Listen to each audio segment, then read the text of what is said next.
Hi, my name is Vivi, and today I'm going to be doing my cardiovascular assessment. I'm going to be doing this assessment on my fiance. I've already retained. I've already gotten consent from her, and today's date is May 4th. It's about midnight, and I'm going to already uploaded, or I'm going to upload the consent. But I wanted to ask you, is it okay if I upload, just for the camera, is it okay if I do a video on you and upload it to YouTube for my professor to have unlisted and be able to grade? Okay, thank you. And then I'm going to do a scan of the room. Oopsies. These are the doggies. Here, here, here. Nothing's on the calendar, just notes. No, well, not notes, but just like, reminders on what to do. There's nothing else on there. And then this is the floor. Nothing's on the floor. Oh, shoot. Sorry, dang. I'm not good at doing this. All right, okay. And then I've already washed my hands and all that good stuff. I'm just letting you know that we're going to be doing a cardiovascular assessment and a peripheral vascular assessment as well. Okay. And then I have the pillow under her feet for comfort. And I did take the pillow from underneath her neck just so that we can do this part. But after we're done with that part, then I'll put it back. So the first thing that I'm gonna do is move this camera back, Leia. Okay, so the first thing that I'm gonna do is measure her blood pressure. I'm gonna measure it in a supine position, the left side and the right side, and then I'm gonna have her sit up and do the left side and the right side again. I'm not gonna do it like for reals because I don't want to torture her, but at midnight, I'm already torturing her enough. And then once that's done, then we'll start our exam. So the first thing that I'm going to do is measure the JVP, the jugular venous pressure, and then we're also going to locate the carotid pulse. So with the JVP, may I have you turn to the left? All right. So with the JVP, you're going to locate the external jugular vein right here near the sternocleidomastoid muscle. You can see a pulsation here. You can see another pulsation. With the internal jugular vein, there should be a pulsation there too, but you may not be able to see it depending on muscle mass, and everybody's body is different. So what you want to do is go down here into this sternal mastoid area right here, and that is where you see the pulsation. And you're going to take this straight edge, which I have a tongue blade. Get closer. Which I have a tongue blade. So I have a tongue blade, and I'm going to bring the straight edge out right here. And then I have my two rulers. So I'm going to just use this one, and I'm going to measure up.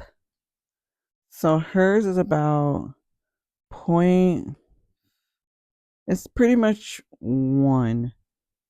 Maybe like, take a breath, 0.5. But she breathes in, it's 1. I'll go with 1 or maybe 1.5. But either way, that's a normal finding because abnormal finding is something over 3.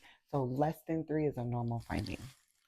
And then so that's the JVP, and then I'll have you bring your head back forward.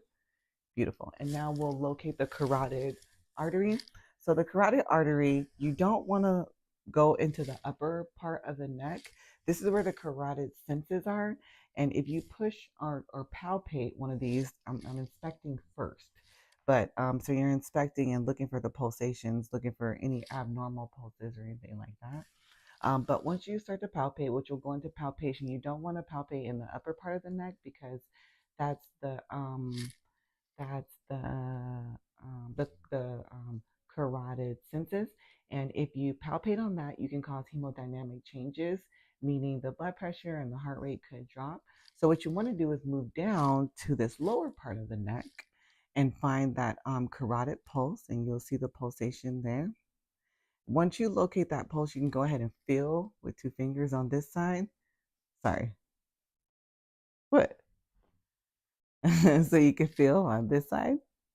And then you can also feel on this side. But it's pretty cool, huh? Mm-hmm. But what you don't want to do is to feel both sides, because that can cause you to cut off blood supply to their brain. That's a no-no. Also, while we're here at this point, we are going to look for the pulsation for the upstroke. So the amplitude and the upstroke right here. So the upstroke happens when the upstroke happens after S1, but before S2, and you'll get a brisk upstroke. From that moment, once I'm done with that, then I'm going to look at, there's one other thing. So once I'm done doing the carotid pulse, then, and then I'm going to listen with my stethoscope. Look, listen, feel. So I'm going to put my stethoscope in, and I'm going to go over, starting with everything, or every time I listen, I'm going to start with my diaphragm and then flip over to my bell. So on this first side, I'm going to listen here with my diaphragm. Oh, that sounds so cool. And then I'm going to switch it to my bell here. Oh, you can hear it better. And I'm going to do this bilaterally. So another thing with this is you want to do this for middle age and older adults, especially someone you may suspect has cardiovascular disease. And then once I'm done with that, what you're listening for is bruits, any abnormal sounds. Swishing is like a bruit. You're also feeling for any thrills. And the thrills are like little small vibration noises, kind of like a cat purring, like a cat vibrates. Those are the thrills. Okay. Mm-hmm. Now I'm done with that one. Done with that. And then, so now we're going to go into the chest inspection. And first, I'm going to start with inspecting the chest. I'm going to be looking for any type of ventricular pulsations or anything like that. And then once I'm done with that, I'm going to go in and start palpating it. So I'm going to stand up and move the camera back a little bit. It's a little bit close. The pulsation is going to start here in the, okay, I'm going to touch you now. So I'm going to start at the top, make my way down into the second intercostal space on the left side. This is also where the aortic valve is. And then I'm going to slide over to the second intercostal space on the right sternal border, which is where the pulmonic valve is. I'm going to make my way down to the third intercostal space, which is going to be Erb's point right here in the third, and then slide my way down to fourth. And then I'll just have you, can you use the back of your hand for your right breast? Hello. Can you use the back of your hand for your right breast and lift it up so I can go into the fourth and fifth intercostal space? He's falling asleep. Sorry. Jesus. So you're a really good patient. So if a female patient in particular has breast, you'll just have them lift up for you. And then that's when I'll go into the fourth and the fifth intercostal space. So the fifth intercostal space is where it's going to be the PMI, the point of maximal impulse, the PMI, which is where the apex of the heart is. Also mitral valve when we get there. So the whole time that I'm feeling here in the intercostal spaces here, the right and left sides all the way down. I'm feeling for any thrills. I'm feeling for any heaves, any lifts, or any type of ventricular pulsations that will cause my fingers to lift up a little bit with the pulsation. So especially when you get down to the PMI, the point of maximal impulse, if I don't feel this up against my hand, you can release your hand down and relax to your side. Thank you. If I don't feel here that point of maximal impulse, I can have the patient roll to her side. So can you go ahead and roll onto your left side? So I don't want to lose where I am in.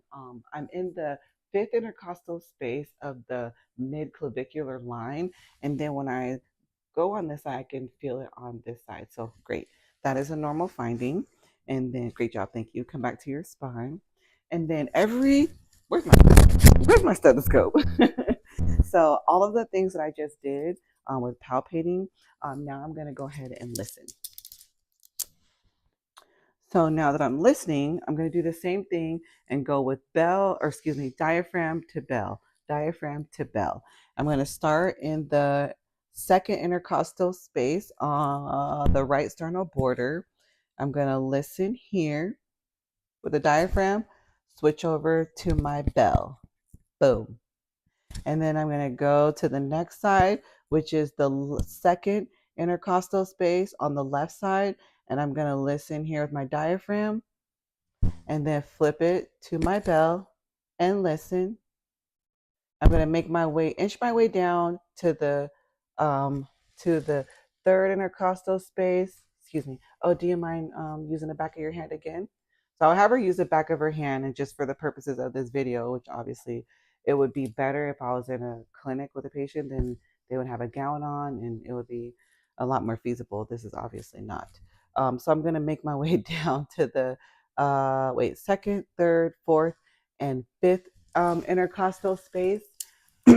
So when I'm doing this, I'm listening and feeling for bruits, thrills, heaves, lifts. I'm going to go over to the fifth intercostal space, which will be, I believe, the apex of the heart, which is where the mitral valve sits. And then here I'm listening for the normal sounds of S1, S2.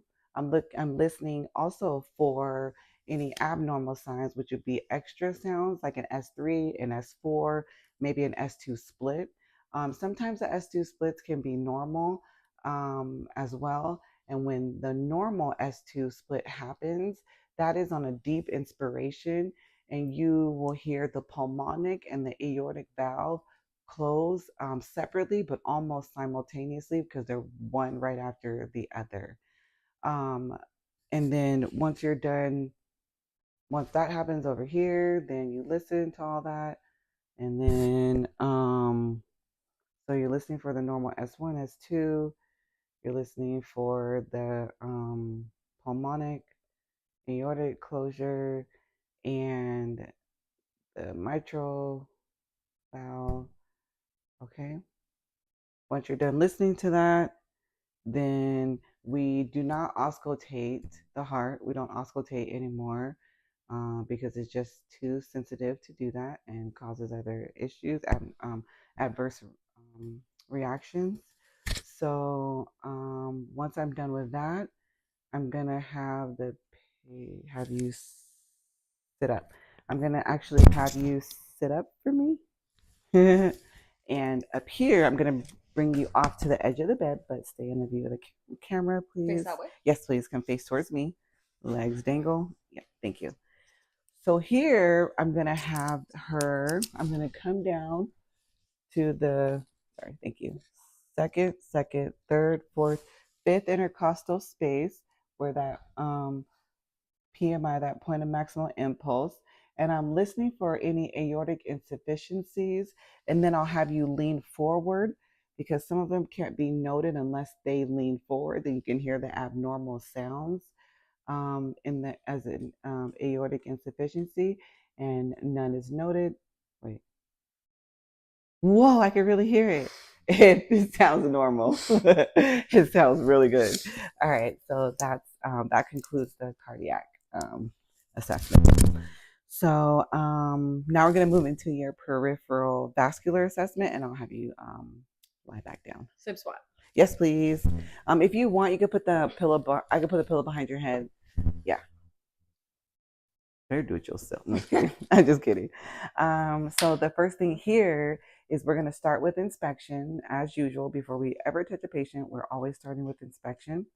So in the peripheral vascular portion of this exam, I'm going to start with her abdomen, and I'm going to be looking at the aortic pulsations right here above the umbilicus, looking for any abnormalities, looking for any skin discoloration, any bruising, any striae, any type of discoloration, jaundiced skin, any skin tags, anything that's abnormal.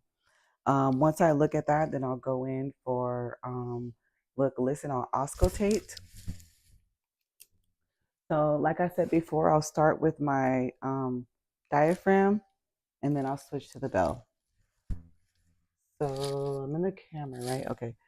So I'm in the camera, right? Mm-hmm. Right? Mm-hmm. Okay. Sorry. Yes. I can't hear you with this. Oh wait, I'm yelling. Sorry. Um, so I'm gonna listen over. I'm gonna listen for the where am I? The aortic pulsation, which is gonna be right above the umbilicus.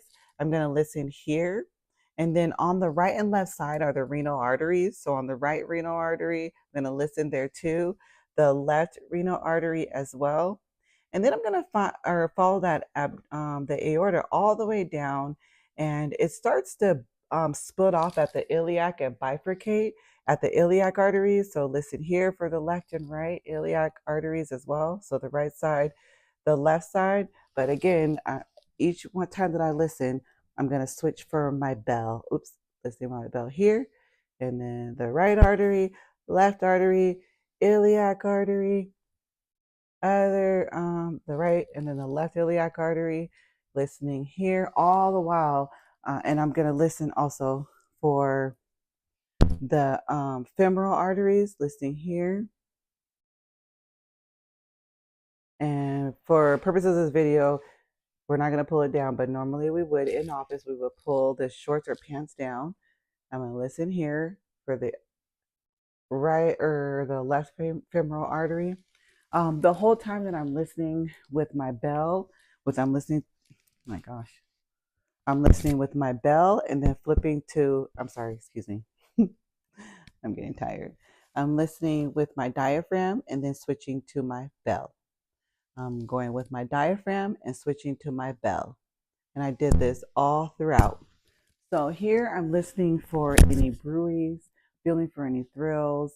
I'm listening for any abnormalities at all in this, and then I'm going to feel for the aortic pulse.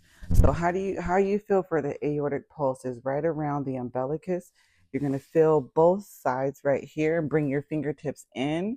Then you're going to press down and slowly move your fingertips out, and then you'll be able to press down a little bit deep, and you'll be able to feel. Oh, I feel it. You'll be able to feel the pulsation. And I feel it right there in her umbilical area. So I'll also feel in the femoral area for the femoral pulses as well. So here's the right side, and then I'll feel the left side. Boom.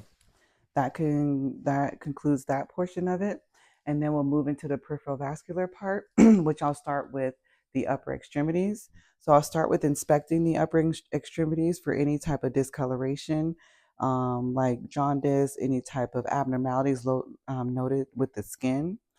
Once I inspect, I'll palpate. So when I say palpate, I'll touch, and I'm touching for, excuse me, feeling for any abnormalities. I'm feeling for the warmth of the skin, making sure it's not all cold or dry or, having anything abnormal. Yeah. I'm going to grab her hands, looking down at her hands and her fingers. And I'm looking for any clubbing. Oopsie. Yeah. I'm looking for any clubbing. I'm looking to see if you got a pedicure. Just kidding. Looking for any clubbing, any like signs of tar, like if they smoke, tarry fingertips, or any type of any abnormalities with the fingers. And then I'm going to also check cap refill by depressing the nail beds of each finger. And when you press down, the skin, it should blanch back within seconds. So less than 3 seconds is normal. I'm going to do this bilaterally on both sides. I'm on the right side of the patient, which is the side that you're supposed to assess on. And I'm going to do the same thing. The same thing, inspecting, touching for warmth and all that good stuff. And then also doing cap refill here on each one, giving it time to blanch back up within 3 seconds. Thank you. Mm-hmm. Are you cold? And then I'm going to move down to the lower extremities. I move the camera. I'm going to move down to the lower extremities, and I'm going to do the same thing. I'm going to be inspecting the skin for any discolorations. I'm going to be looking for jaundice. The same thing that I look for on the upper extremities, same thing bilaterally on the lower extremities as well. I'll touch for the warmth of the skin, making sure that there's no abnormalities going down here, making sure that there's no abnormalities going all the way down the legs. I'm also looking for any type of swelling, any type of edema, any type of pitting edema, especially checking around the ankles, checking the feet. I'm looking for any third spacing. I'm looking for any like 2+, 3+ edema. I'm pressing down and seeing if there's any type of indentation. If it's taken a long time to fill back, to fill back up or rebound back to where it was normally. I'm also going to check the cap refill in the toes, each toe bilaterally. And then once I'm done with that, I'm going to start feeling for pulses. I know that I didn't do the pulses up at the top, but that's because I didn't want to forget the pulses. So I'm going to go back. So the first pulse that I'm going to start with is the dorsalis pedal pulse. You're going to feel the pulse right here at the top and do this bilaterally, both sides.